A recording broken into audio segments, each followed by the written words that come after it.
ওইটা দেখা তোল।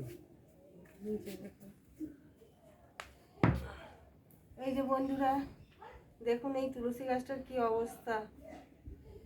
তুলসী গাছটা পুরো মরে যাচ্ছে, তুলসী গাছটা পুরো শুকিয়ে গেছে, সব পাতা সব ঝরে ঝরে পড়ে যাচ্ছে।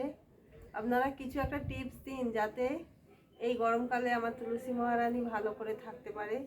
আর এখানে এই যে প্রত্যেকটা তুলসী গাছ, এটাতে আমাদের প্রত্যেক দিন পুজো হয়।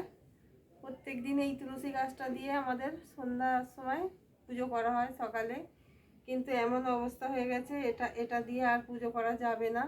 আর যার জন্য প্রত্যেকটা তুলসী গাছই, এই যে প্রত্যেকটা তুলসী গাছ, এই যে প্রত্যেকটা তুলসী গাছই এই যে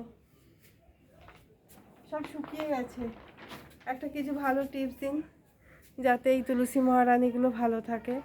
কেন ওই গরমের জন্য অনেক চেষ্টা করছি বাঁচাবার, কিন্তু প্রত্যেকটা গাছই সব ঝিমিয়ে যাচ্ছে, কিছু কিছু গাছ আবার মারাও যাচ্ছে।